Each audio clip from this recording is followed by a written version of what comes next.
we are going to go over Matt Walsh's debunking the Erica Kirk conspiracy theories video that he put out yesterday. I was told by quite a few people that I needed to watch this, that it's pretty good. So we will take a look at that. But before we do, I'm going to pull up something. We're going to go back in time a little bit. And I'm going to pull up the Triggernometry interview that they did with Brandon Tatum.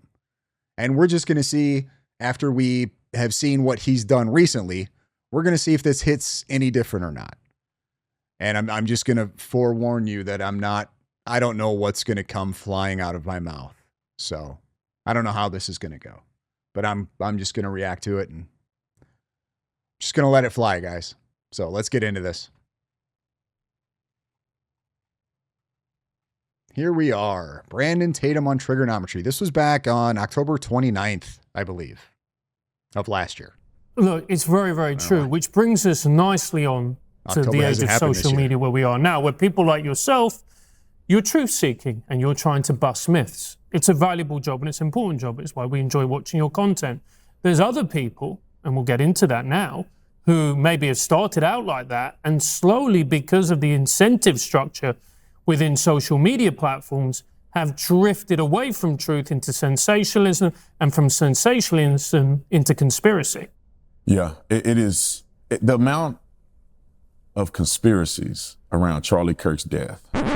Hold on one second, just a quick little interruption. I just wanted to say, be sure to subscribe, hit the like button, the thumbs up, and that little bell notification. Make sure that's on. I think that does something. Some people say it does. Some people say it doesn't. It's worth a shot, guys. It's worth a shot. Let you know when I drop a video. Let you know when I go live, I think. So, all right, back to the video. It's literally one of the craziest things I ever experienced. Like, you know, I've always been I have never been a part of a conspiracy, meaning that this situation happened to this person I don't know. I don't know nothing about the situation. I'm just watching on TV like everybody else. And then there's conspiracies. And then you may buy into the conspiracies. No, I'm a part of this conspiracy. Like, I knew Charlie. I know the security team. I know everybody that work at Turning Point USA. I know the video team. I know Erica. You know, my wife and Erica text. Like, we know all of these people. I worked for Turning Point since 2017. I was the only person the last 2 years doing campus tours like Charlie was. He would do his tours, I do my tours. Like, so in the same video team, a lot of them guys would work with me. The same security team protects Charlie for, 10 years now. And so when I see people saying stuff, it's like, there's levels to it, right? I know some people are ignorant, they don't know nothing about nothing, they just like to post. But then it goes to the point where there are people that know the same people I know and say things that are incendiary, and it makes my blood boil. Like, I feel like I'm getting worked up now just thinking about it, because it's so egregious what's happening to those young people that work for Turning Point. The video team that they're saying took an SD card. Mike Turek, who he was doing a hat adjustment. I know that guy. Frank Turek is a great guy. He's a Christian guy. He's one of the biggest Christian apologists that go on campus every day. He was Charlie's good friend. I was just at an event before this, like a year before that, riding in the car with him. You know, he's a mentor. He's a great man. And then people on TV saying he's doing hand signals. His security team, these guys are all professional individuals that protect Charlie with their life for several years, everywhere he goes. And you think they're doing a hand signal. It's very sad to see some people are taking advantage of the moment, which means that it's a lot of money in conspiracies. Now that I found out. Some people are taking advantage of the moment. You guys, I'm going to be real with you. I'm at the point now, I don't think anybody who's pushing this believes it in any way, shape, or form. I don't think any of them believe what they're saying.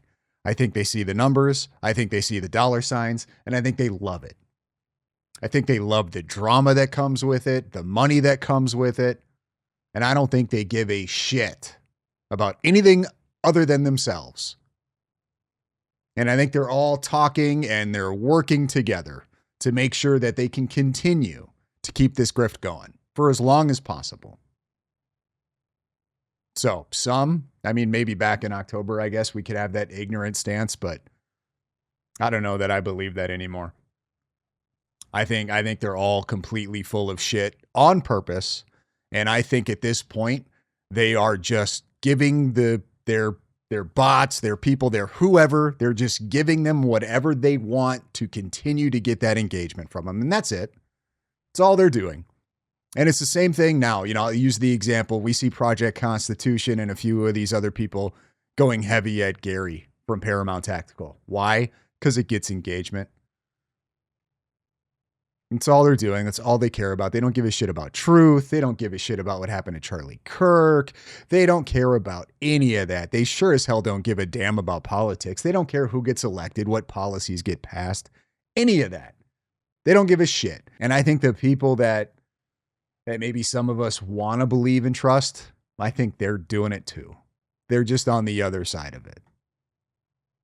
They're almost on the defense now, where they need to try to weather the storm and protect as much of their audience as they can. They don't want to rock the boat too much here. They just want to weather the storm and try to ignore it and try to get on to the next thing as quickly as possible. For some of these people, because of people like Graham Allen, I think, and maybe a few others, it's getting more difficult for them to just weather that storm, and to where now they're having to come out and talk. And thank God, because they're exposing themselves. I don't think I like any of these people anymore. That's where I'm at. I might be all the way black-pilled here, guys. Wish I was a part of conspiracy. I'd be making way more money than I'm making now. But there's money in conspiracies. But also there's people who have another motive. And it's rooted in anti-Semitism, which makes everything that happens go down the path.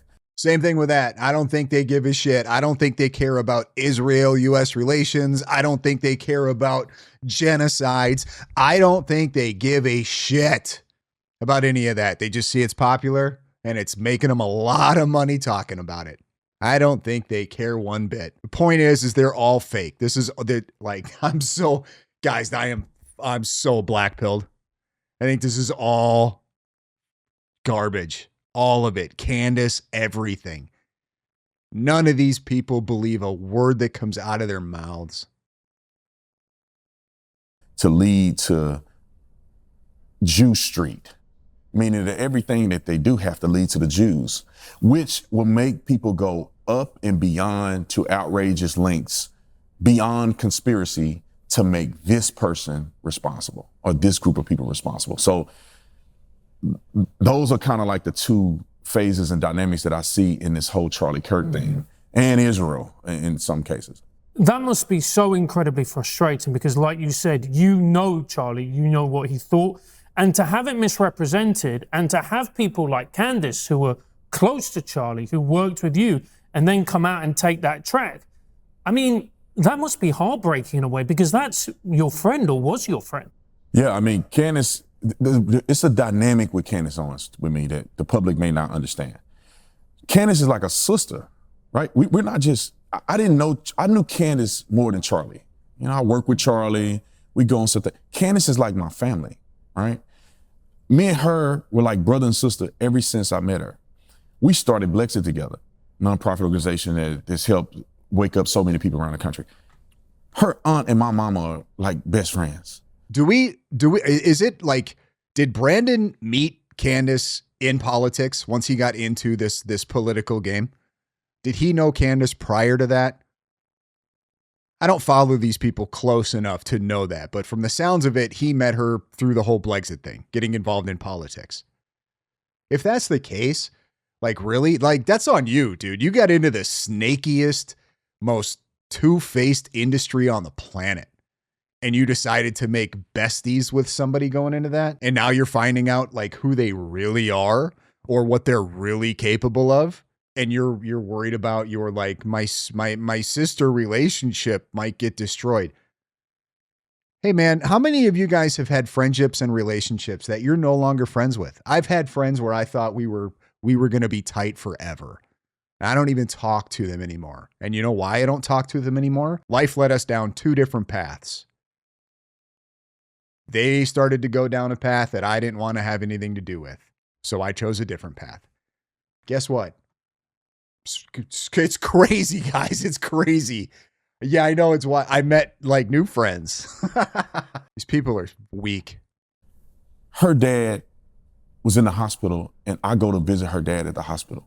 We throw birthday parties for her dad. So what? Like, we're a family. Her kids, we visit her kids. Our kids play together. And so people love to hear me just bash her online, and I don't. And people probably wonder why. It's because she's like my sister. And it's hard to watch some of the things that she say because I don't understand where it's coming from. And I'll be honest, it's hard for me to even address it with her privately because I don't want to lose our friendship because it's bigger than politics, right?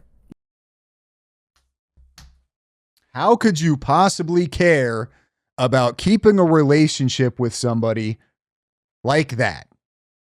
Do you agree with Candace? Do you think what Candace is doing is okay? Do you think any of what these people are doing is okay or excusable or justifiable? Tired of these people, man. Like, I'm sorry, guys. Might have kind of a bad attitude, but this is just, I'm just like going back and watching this again now. It just makes it even more clear. Now that he's being tested, now that he's being put to the fire, right? He's in a situation. What is he choosing? Is he choosing truth? What's right? No, he's choosing himself, his relationship with his best buddy, Candace, and his future. I don't know Brandon. I'm never going to meet Brandon Tatum. Brandon Tatum and I are never going to hang out. He has no idea who I am. He probably never will know who I am. He's not reading. Well, I'm not commenting on his stuff, but he's not reading my comments. He has no clue. And he doesn't know who the f you are either. And he doesn't care who you are. He cares about Candace Owens and his relationship with Candace Owens. What more do you guys need to hear? What more do you need to hear? That's enough. Like right there. That should have been enough. Should have been enough. Oh, okay. Somebody like Candace Owens, you care more about your relationship with that person behind the scenes than you do about truth. Good enough for me. Get the f out of my face. Bye. See ya. Have fun. Go do your thing. Go hang out with Candace. When this stuff is over, well, I'll say this. People would love to see me just bash her, right? But the same people will turn on me. Like if you ever notice her content, she don't never say anything about me. And you know she disagreed with me. She probably adamantly disagreed with me. I'm probably one of the people that she, or at least the ideology that I have is one of the people that she probably hate. But we don't talk about each other publicly. One reason is because when all of this stuff settles, right, the people that follow. And the same thing goes back to Candace. This same thing goes back. I'll put this on Candace. Candace hates Zionists, can't stand them, right? This is her whole grift right now. Anti-Zionists, they're the worst people in the world. Why isn't Candace pushing back against Tatum? Because she's full of shit too and doesn't believe anything she's saying. She's just grifting. That's it. What more evidence do you guys need? We have Brandon Tatum saying, I'm going to choose my friendship with Candace over truth. And we have Candace, who's pushing the anti-Zionist, everybody needs to hate Israel message while not calling out Brandon Tatum.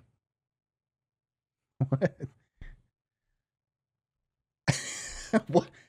No, I believe every word these guys saying. They absolutely mean it because they said it on a podcast on their video cameras. Get the follow me to millions of people. When I say something wrong, they hate me and they unfollow me and they never talk to me again. When you have a friend, it's hard to try to damage their relationship because one day we're going to be old. Our kids are going to be, grown, and we may not even be in politics no more. And you don't want. Oh, I got you. You're not going to. So just while you're in politics, just while you're in the political grift, you gotta maintain. But once we leave the grift, I mean, we're going to go hang out and barbecue and watch our grandkids play together after we destroy lives, after we spread false information, after we refuse to stand up for truth and justice. Get the f out of here. I'm sorry, guys. I'm I am not. I'm hoping Matt Walsh says something good, but even then, you know what I mean? Like, I don't know, maybe F him too. Guys, I'm in a mood. I am in a mood.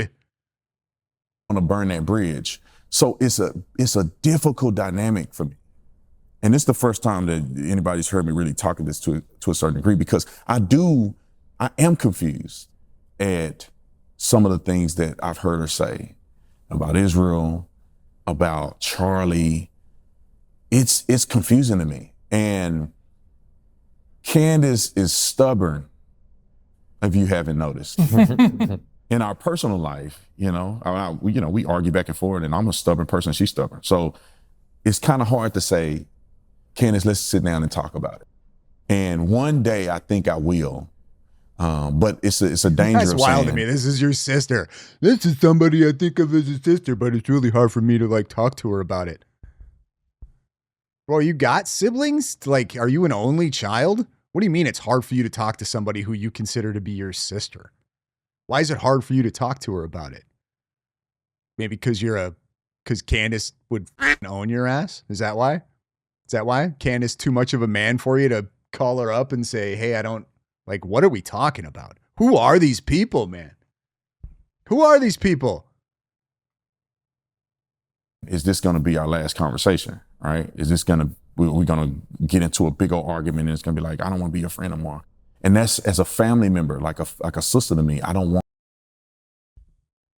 Guys, come on, right? Like if you got into a discussion with somebody who you consider really close, and during that discussion, because they disagreed with you and you cared enough about that person to confront them on some things, that they now make the decision that they no longer want to be your friend, what was the friendship about then? What good is that relationship? If the conditions of our bond, of our closeness, is that we can't talk to each other about something we may feel strongly about, or at least be grifting really hard about, if we can't in private, if we can't discuss those things out of fear that you may never talk to me again, what are you protecting? Tell me you're full of shit without telling me you're full of shit. Do we really think that's what Brandon Tatum thinks? Or is Brandon Tatum more of, I don't want to piss off the Candatard crowd? If I come out and I go light and I say that I don't agree with what Candace is doing, but Candace is my sister and I love her, are we sure that's not just a safe way to play that on this side? I think that's all it is. It's nothing more than just a safe kind of way to play that. Well, I'm going to make some people mad, but I'm not going to make too many people mad. And I want to retain my audience. We saw that in that video where he went off on that tangent. What was it, yesterday or the day before? I'm losing track of my days, guys, with all this craziness. But we saw that when he went off on this tangent. Blah, blah, blah. You go ahead and leave. I'm just going to have I'm going to get more followers. Bet. Keep talking like that. We'll see how many. Maybe there's plenty of stupid people out there, I guess. But I don't know. It's like I said, guys, I'm in a mood, man. F all these people. I think it's all one big, giant, fake grift. I want that to be a reality. Sleeping less than 6 hours. Oh, good. It's over. Awesome. All right. Let's go ahead and get into this professionally scripted, very sincere and authentic take on Erica and Candace and debunking the conspiracy. Let's go. I'm sorry, man. I'm sure it's great, guys. I'm already taking shots. I still remember where I was and what I was doing when I heard about the massacre at Sandy Hook almost 14 years ago. It was the second national tragedy in my lifetime after 9/11 that left an indelible and permanent mark on the conscience, something you remember for the rest of your days. Now, the two events are not the same in terms of their scale, severity, geopolitical importance, or death toll, obviously, but they were so shocking, so morally outrageous that they imprint themselves somewhere deep in your soul, like a kind of psychological impact crater. I also remember just as vividly the conspiracy theories that almost immediately sprouted up like weeds around the Sandy Hook shooting. Within days of the attack, if not hours, it had been decided by legions of internet commenters and a few prominent right-wing personalities, Alex Jones most famously, that the attack never actually happened. It was staged. It was a hoax. The government had perpetrated an elaborate ruse, one that apparently involved hundreds of people, including not just government officials, but members of the media and so on. The dead children were not actually dead or maybe never existed.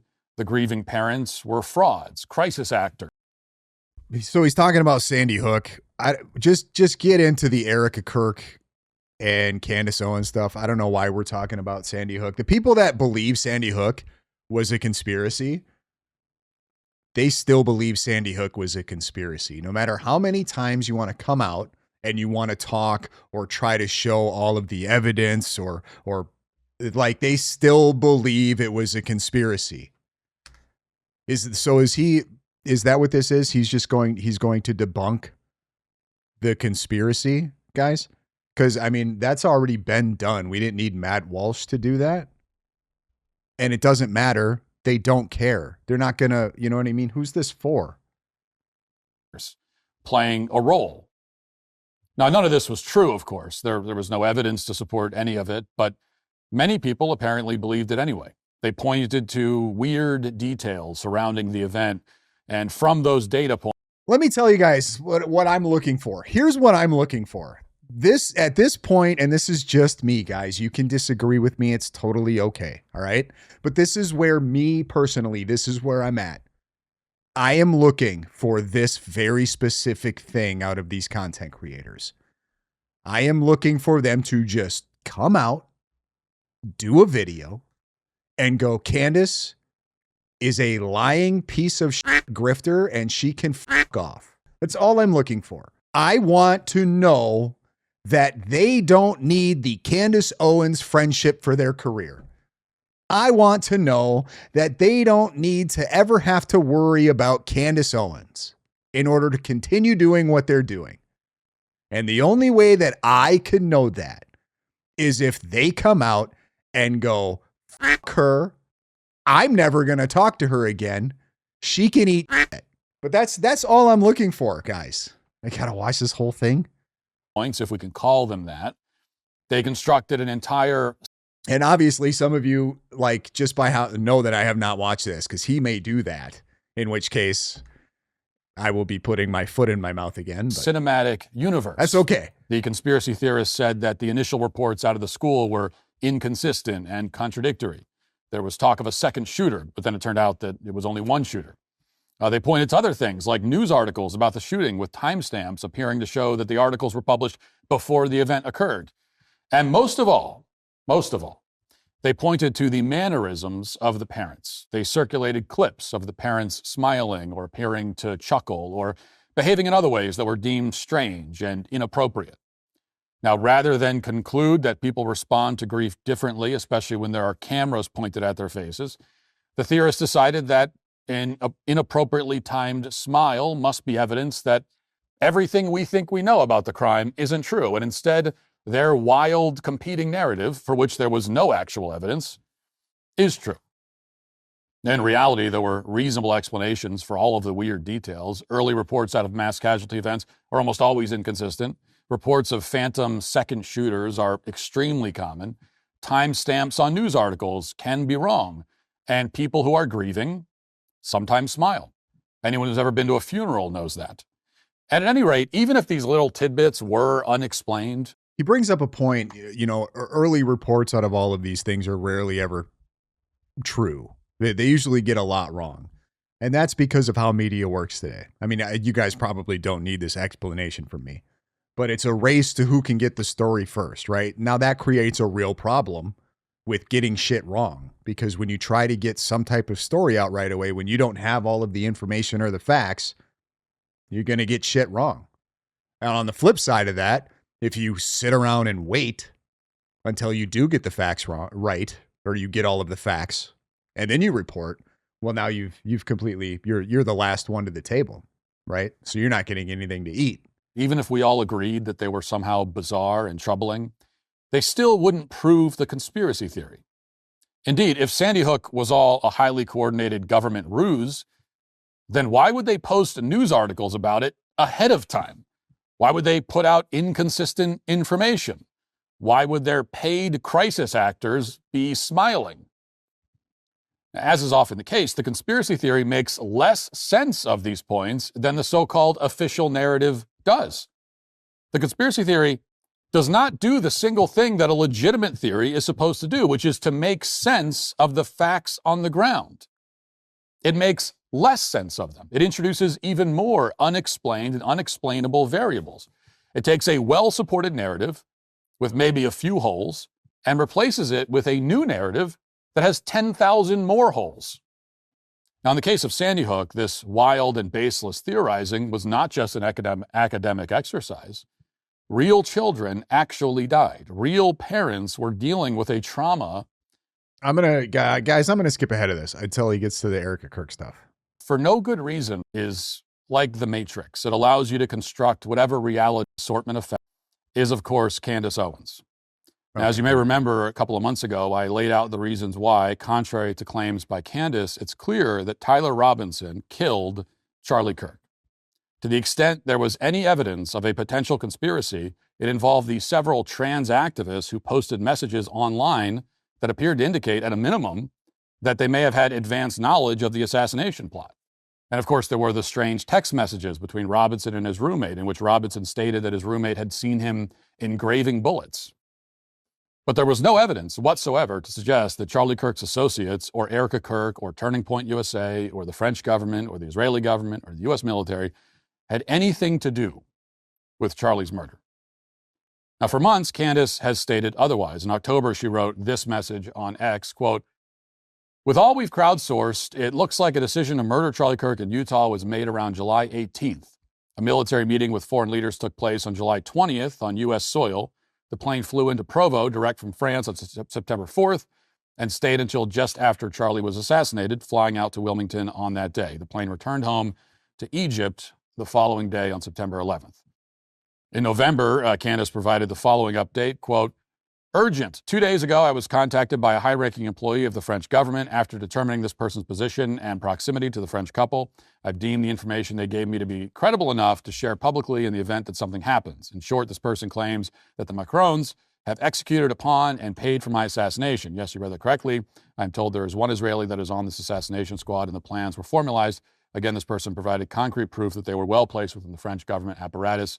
Further to this point, this person claims that Charlie Kirk's assassin trained with the French Legion 13th Brigade with a multi-state involvement. I have more specific information, which is definitively verifiable, should they care to reach out to me." That same month, she posted this message, quote, "Today is going to be a big day. What we will present in the Charlie Kirk investigation is going to change everything. That is not an exaggeration. Nothing will be the same." In December, Candace followed up with this message on Instagram, quote, "It feels like today will be the day that the government can no longer deny it. Charlie Kirk was assassinated and our military was involved.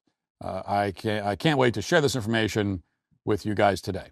She also wrote the following on X, quote, "I received information last night that put the final pieces together for me. I can now say with full confidence that I believe Charlie Kirk was betrayed by the leadership of Turning Point USA and some of the very people who eulogized him on stage. Yes, I'll be naming names, providing evidence for my claims. You were lied to and leadership knew." Now, around the same time, Candace interviewed a guy named Mitch Snow, who she says she was connected with via email. And Mitch Snow claimed with 95% certainty that he saw Charlie Kirk's head of security, along with Erica Kirk, at a military installation in Arizona right before Charlie was murdered. Watch. Mitch, welcome to my podcast. It's so great to have you here. Yeah, it's wonderful to be here, Candace. How are you doing? I'm doing very well. I obviously, you know the story of how I instantly got the email from one of your friends that just said, "You should call Mitch," after I prayed and said, "I'm missing a piece of this. Please, God, give me a piece of the story." And the first email I see when I get back from church on a day of holy obligation is this email. And so, Mitch, my audience is up to date on what happened to you when you were 20 years old. And I'm wondering if you can just sort of briefly recap in case I got some things wrong. I obviously can't confirm that you saw who you say you saw. If you had to put it at a percentage that you saw Brian Harpole, what percentage would you put it at? 95. 95%. Okay. 95 to 99. I mean, when I saw him, on the interview with his face and gestures, I yeah, with that photo, it struck me in my gut. I blew it off until there was, some other pictures that came up with other people. What other people? Other pictures? If you want me to say, there's a picture of Erica Kirk with a ponytail, and from her past. That person matches who I saw at Fort Huachuca in the lobby the night before, and she was with that man in the lobby, and that man, he was present at that meeting the next morning. If you had to put it at a percentage that you saw that the girl in the ponytail matches the description of Erica Kirk, what percentage would you put that at? Those are really rare eyes. That's 95 to 99%. Now, that interview has nearly 3 million views, and all the comments that are visible, every single one of them, treats the interview like a bombshell revelation. Lord have mercy, one person writes. Nothing will be the same after this. Now, Mitch Snow would later claim on social media that his father was the Zodiac killer. He would also present no corroborating evidence whatsoever for his claim. The claim that, even taken at face value, makes no sense. If Erica conspired with the U.S. military to kill her husband for reasons that have yet to be explained, why would she be meeting at a military base in person to discuss it? I mean, that's not how assassinations actually work in real life. And if all of the most powerful forces on earth were engaged in this kind of plot, it seems highly unlikely that they'd be so sloppy that some random guy named Mitch could blow the whole thing wide open because he just so happened to be walking by at the exact right moment. So this is a person who is obviously not credible, making wildly implausible claims for which he has no proof. It's hard not to conclude that this is what's fueling most of the conspiracy theories. Random people are sending in tips, making claims, and those tips and claims are taken at face value. Now, the problem is that there are a lot of people feeding information to Candace or posting it online themselves or sending it to other proponents of the conspiracy theory. And there are a lot of reasons why they might be doing that.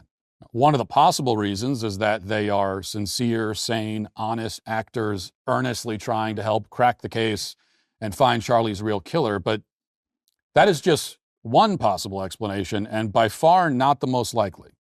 The other reasons why people might be sending tips to Candace or posting them online or sending them to anybody else or whatever is that they're confused and deluded, or they're trolls, or they have personal and political grudges that they're trying to settle. Candace has said many times publicly that she has informants inside TPUSA. Why might people inside TPUSA be supplying Candace with ammunition against their own organization? Are these honest crusaders for the truth? It's possible. It's also extremely possible that these are people with personal grudges and professional ambitions that they've decided are served by sending Candace after their rivals within the organization. That's most likely the case. The second part there.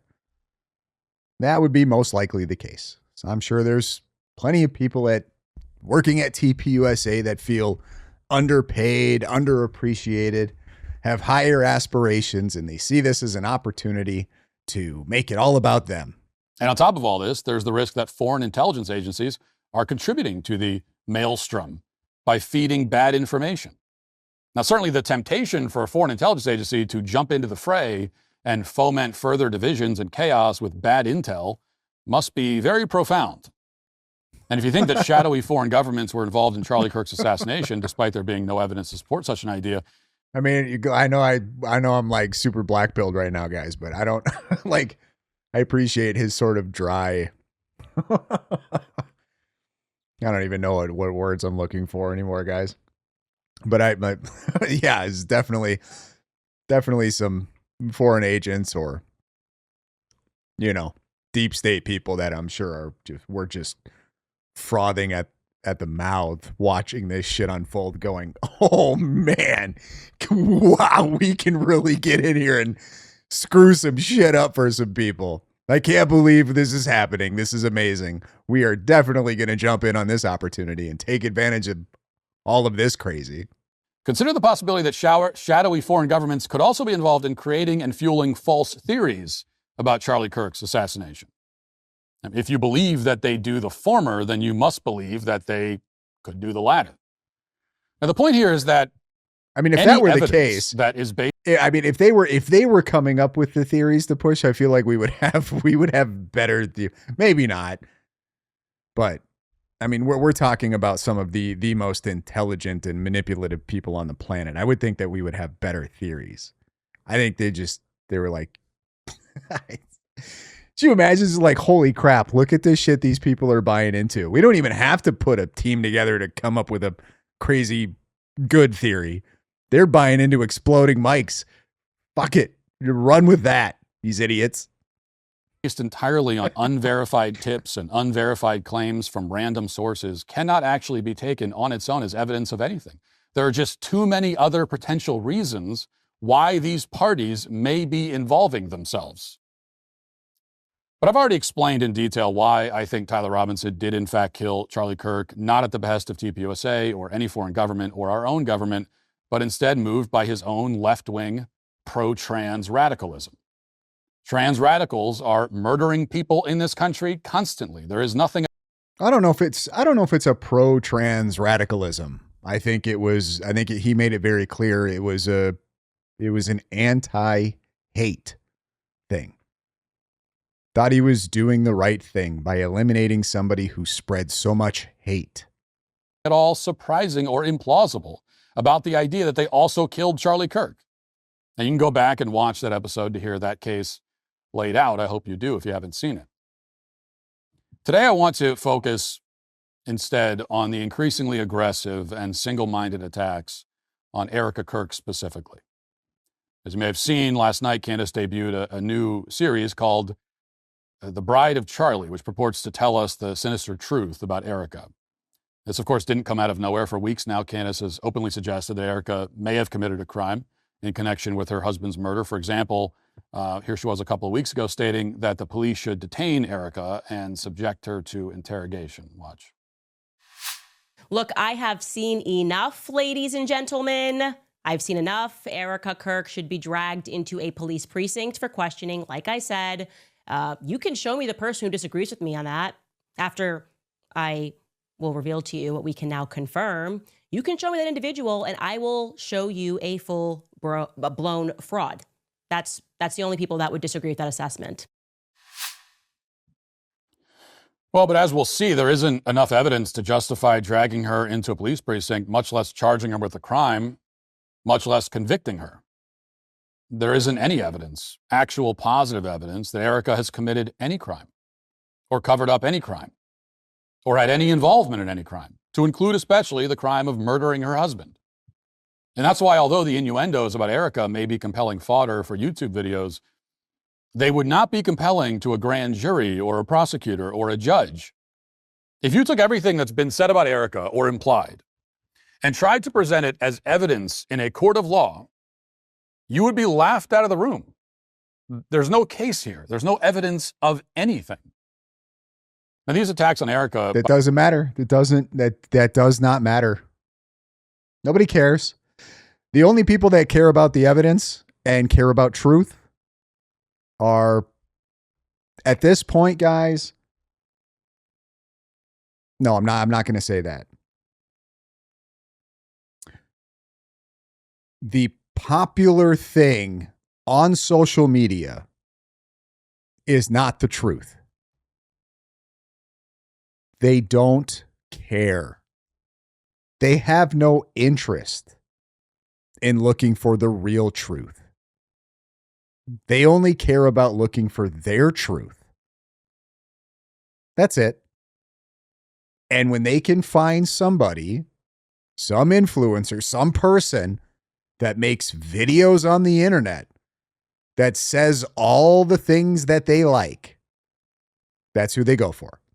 And the minute one of those people that they've decided to support says something they don't like, or they go away from the narrative a little bit, or they try to do any type of critical thinking,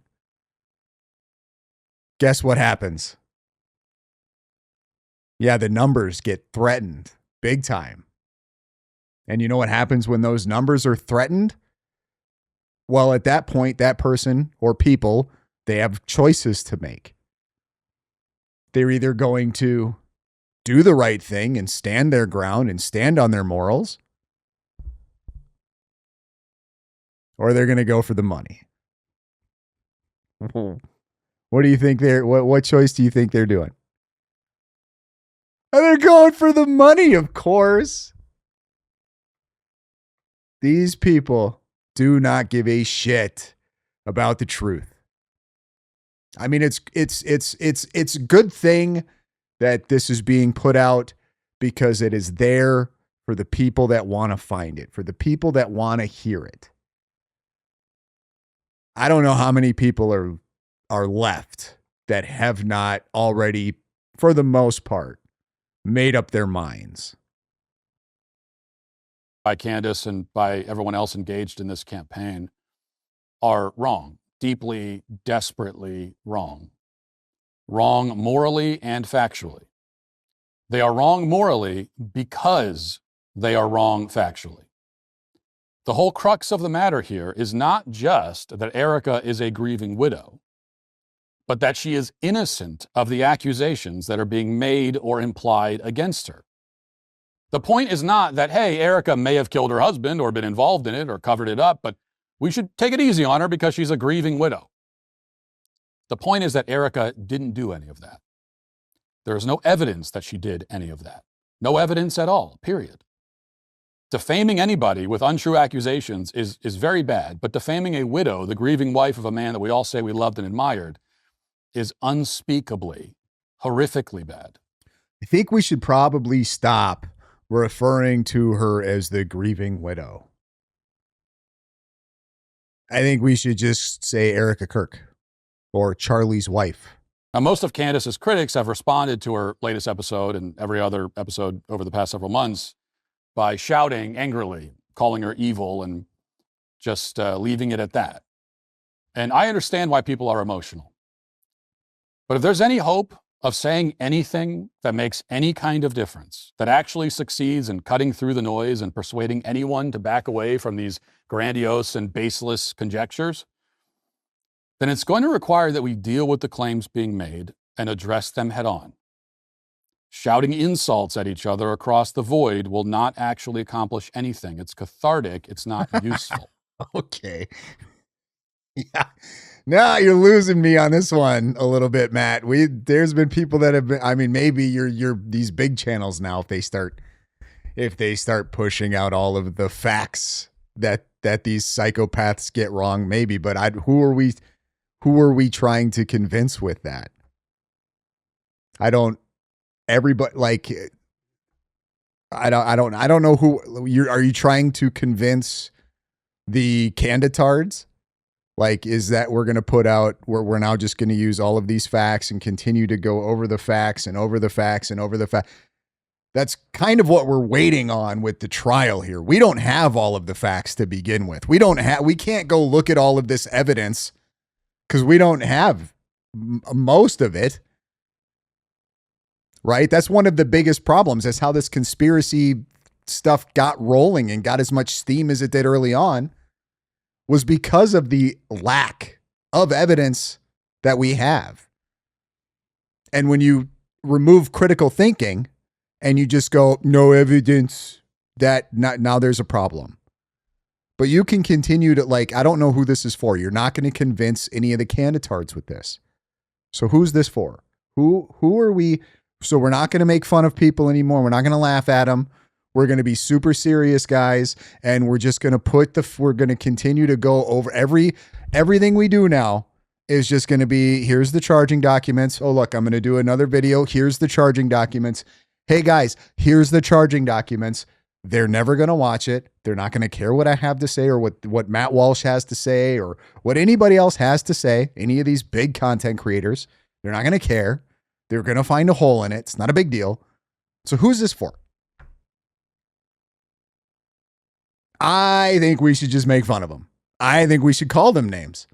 If you're going to come up with a solution for this, we have to understand what the problem is.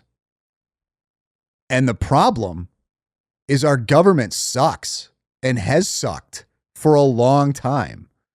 They've been corrupt. They've lied to us over and over and over and over and over again. Our justice system is corrupt.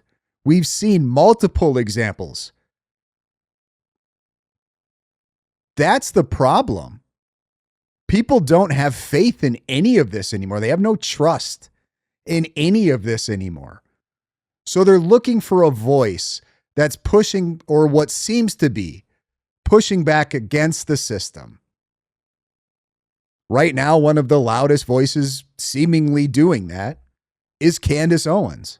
And for the most part, guys, I don't really fault them for that. You're not going to reach them with your facts because their facts say that your facts are bullshit. So let's begin then with the first episode of Candace's new series, Bride of Charlie. At no point in this episode, which ran roughly an hour long, did Candace present evidence of any misconduct by Erica Kirk, much less evidence that she had any connection. Okay, so we're going to talk about the first episode of Bride of Charlie. That's where he's going. Okay, let me tell you, I don't know what's going to... This is just my theory right now, okay, guys? I don't know how she connects everything coming up. Okay, I haven't watched the second episode, and obviously I haven't seen the third one. But here's my theory. Candace Owens doesn't need to do this series and connect anything to what happened necessarily on 9/10. She doesn't need to. That's not what her audience wants from Candace.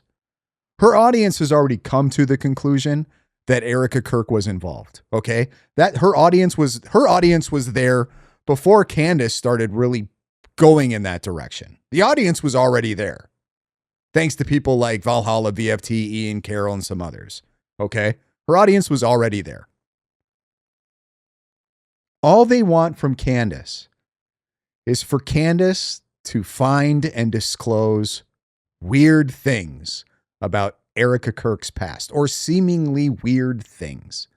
That's it. If Candace wants to try to connect that to the Jews, even better for them. But they're not looking for Candace to make connections to somebody that pulled a trigger or used a detonator on the exploding mic. That's not what they're looking for. That's what normal people like us are all thinking. We're like, okay, how is she going to tie this into what happened on 9/10? She doesn't have to. And that's not what they want from her. They just want her to find things that seem to be weird or can be framed to make Erica Kirk look weird. That's all they want from her. And they're going to love her for it. That's it. My opinion. I could be wrong. But everything that I'm seeing, you know what I mean? They've already gotten to that conclusion. They don't need Candace to draw that conclusion for them.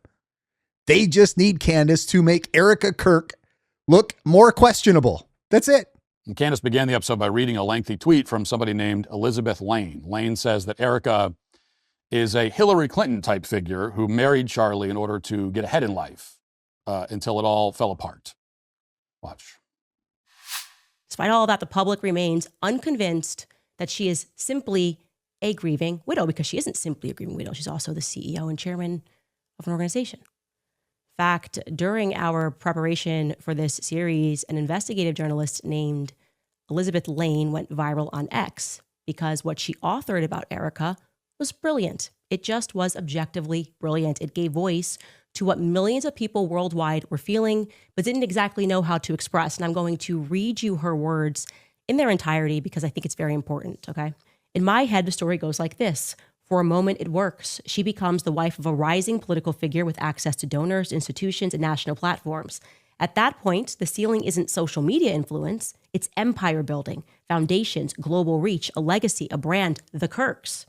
It's obvious that Charlie listens to her, whether it's about donors or the trajectory of Turning Point USA. The most influential figure in any mentally healthy man's life is going to be his wife. She's going to be the biggest influence, and that is just how it is. That is why you need to pick your partner wisely.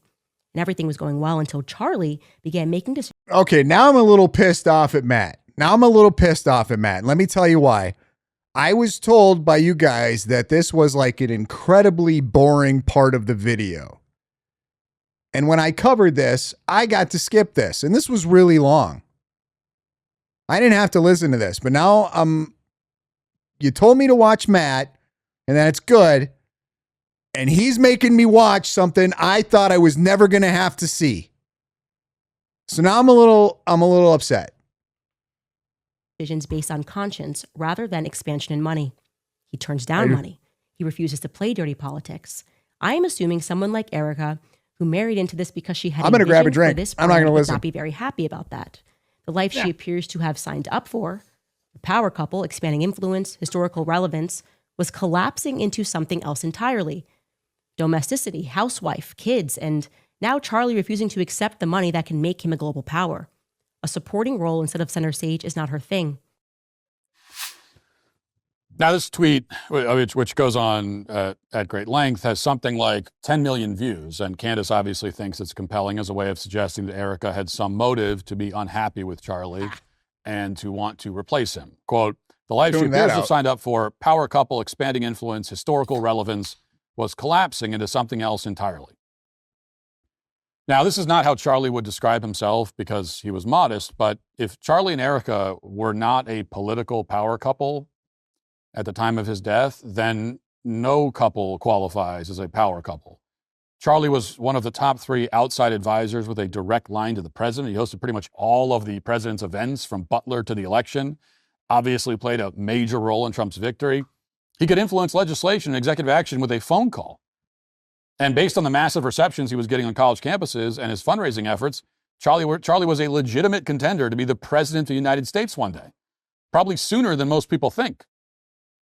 Now, the idea that Erica saw all of this and concluded that her allegedly selfish dreams of being famous and important were slipping away is complete nonsense. But even if you accept the premise that this Elizabeth Lane character has the mind-reading ability she apparently ascribes... Guys, he's... Listen, Matt he's dropping entirely too much logic. These people don't respond to logic, guys. They respond to insults, and that's it. It's too much logic. To herself. Still, this would not constitute evidence of anything. Let's say that Erica is a psychotic social climber, interested only in fame and fortune. She's not.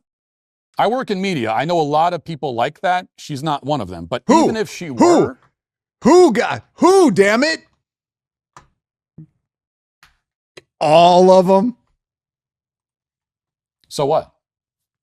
Imagine calling the police. It's amazing. All of these guys just know all of these snakes.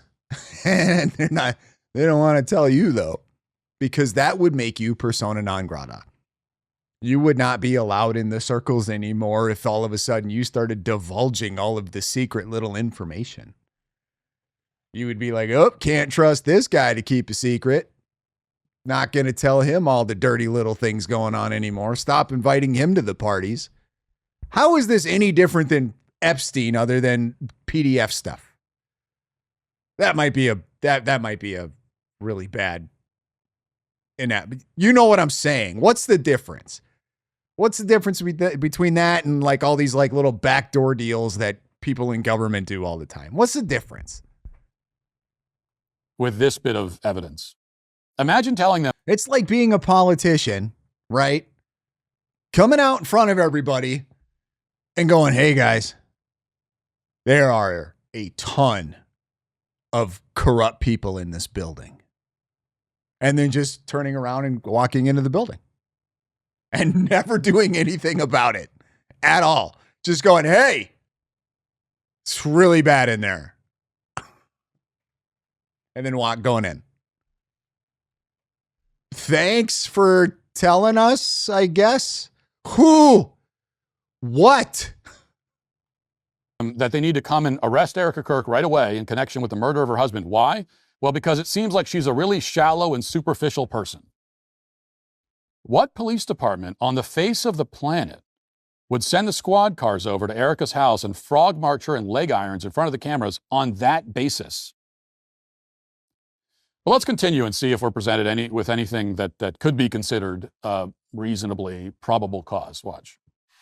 So they decided to get married on Erica's, what would have been Erica's 7th birthday. Okay, that's strange. I mean, at least the birthday she says she has, but this document is saying, no, she's born 2 days later. So I guess it wasn't her 7th birthday.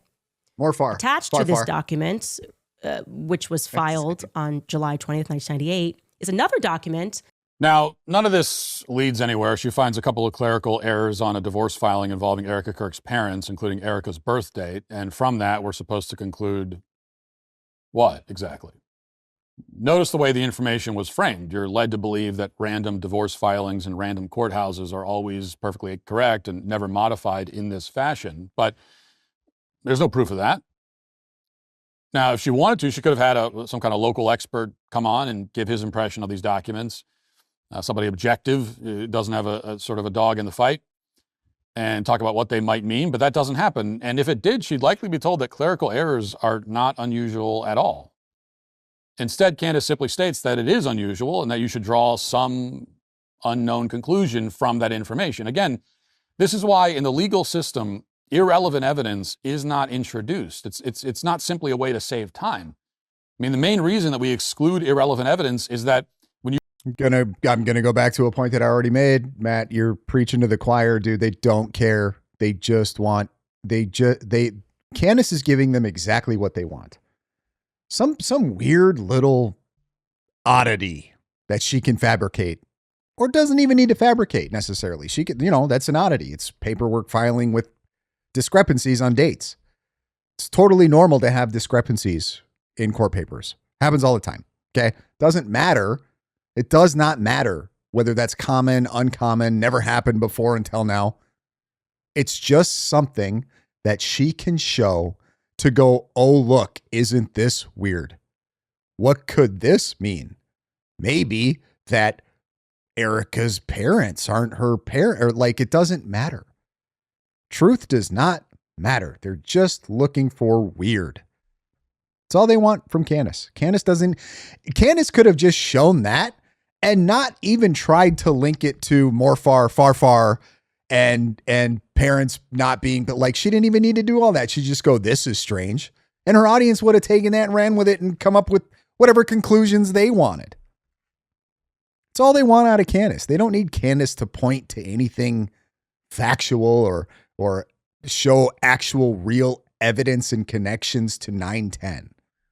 You present a mountain of evidence, people in general want to believe that it leads somewhere. They don't want to stop and ask the question, hey, what's the point of this? Or what does this have to do with anything?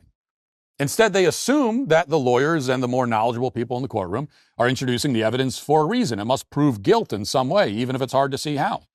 People draw inferences that aren't actually supported by the facts. So to prevent that from happening, irrelevant evidence is not allowed.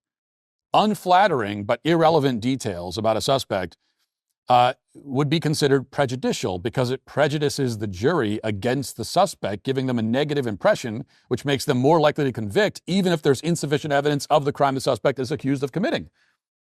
And that's what a lot of this stuff is. It's prejudicing the jury, in this case, the jury in the court of public. Yeah, I completely agree with most of what Matt Walsh is saying here, but we are operating on entirely different wavelengths than these people. Opinion against Erica, even without proving that she committed the crime that she is, by insinuation at least, being accused of. There's a lot of other irrelevant evidence. Here's another example.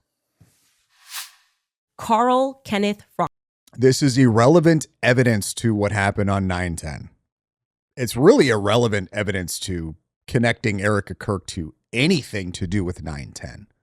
Where the relevance is to these people is it, and I'll say it again, guys, it just frames weird around Erica Kirk. And that's all Candace has to do. It's all you have to do to appease these people. And they're going to love her for it. They're going to keep throwing in the super chats. They're going to keep botting the views or botting the chat or whatever. I'm not even, whatever, right? But they're going to keep showing up because she's giving them what they want. She's giving them their fix.Onsfei is Erica's. This is relevant to them. It may not be relevant to logic, But that does not matter. That's out the fucking window. Out the window. Side of a massive corporate building. Oddly, the filing for that daycare doesn't have a floor number, but I can show you this photo of her at daycare. LOL, by the way, to her being dressed as a little bee and accidentally throwing up some Freemason hand signs. That's just like a nice ad. She looks adorable. Now the problem. Listen, you guys. This or this, guys. That's not a thing. I mean, maybe that might be an Illuminati thing. I don't know. I'm not in the Illuminati. Okay. But there's I'll give you, oh man, I'm just giving away some secrets here, guys. I don't know if I want to give away some secrets.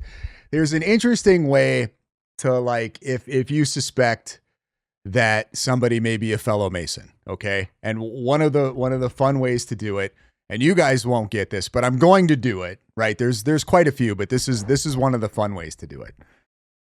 Is you suspect somebody is a fellow Mason, right? And you would approach them, or not even suspect, like you're pretty sure that they are, okay? You would go up to them, or it's just a funny, weird example. And some Masons might not even, they're going to get they're going to notice the signals, but they might not have heard this. But you would walk up to them and you would go with something as simple as like, hey, have you guys seen my dog around here? He's got like a blue collar on. That would be one cute little way to like identify yourself. Okay. And guys, if you're not, don't do that and go around and do that, because you'll look stupid. But I'm just like, this is not, we're not, I don't know. I've never seen anybody do that. Never. It's not I don't know. Okay. Anyway, back to the show. What's his conclusion? I'm just going to skip ahead because Utterly without merit. You don't need to know her or speak to her to understand that there is no legitimate reason, no evidence to justify treating her with anything but compassion and sympathy. You don't need to know her or speak to her to understand the biblical mandate to be kind to widows. But if you did speak to her, you would see, as I have clear as day, that this woman is completely devastated, broken into 1,000 pieces. I believe him. I 100% believe Matt Walsh, right? Why? Because I'm not an idiot. Okay. But the people that Matt Walsh is saying she's grieving. Weird. You know what I mean? They're not, this isn't, I don't know, guys. I'm super black pilled. I think we just need to make fun of these people. I don't know. I don't know that there's a solution to this. I mean, this isn't it. Don't get me wrong. I appreciate Matt Walsh. This is awesome. Okay. Don't get me wrong. But what is this? What is, you know what I mean? We've got Ben at Daily Wire. You know, I think his approach between Ben, Matt Walsh, and Knowles, Ben's had the best approach. Make fun of her. Hard R her. You're not going to change these people's minds. So make fun of them. That's just where I'm at. That's just my opinion. Okay. You guys can disagree. It's totally okay. Right. But like, I'm not going to say like, if you're a Matt Walsh listener, like feel free. I'm not going to tell you to, I'm not going to say he's as bad as somebody like a Brandon Tatum or a Michael Knowles, or I'm sure we'll find some more of these fake, phony, like Matt Walsh seems to be for the most part. I don't watch a ton of his stuff. I really enjoyed his. I didn't see the second one, the racist one, but I did enjoy the one where the "What is a Woman?" I thought that was pretty funny. But I don't know who this is for. This is just for his listeners, because I feel like most of his listeners are already really well aware.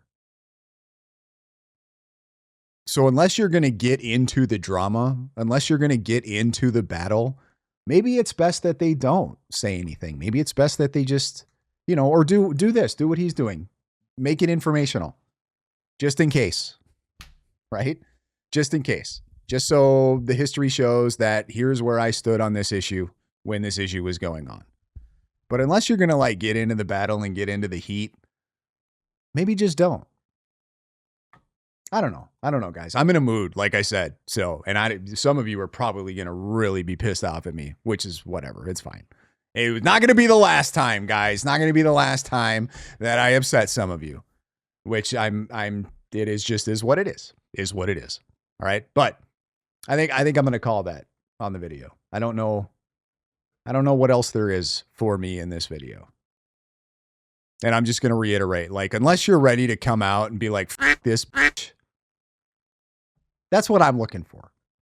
That's the people I'm looking for. Those are the people that I want to give my support to. The ones that are going, nah. All this fake shit. I'm tired of it. I'm sick of it. I'm sick of corruption. I'm sick of these cliquey groups that are basically gatekeeping. I'm tired of it. I'm over it. F you all. Let's go. Thanks for watching, guys. We'll catch you in the next one.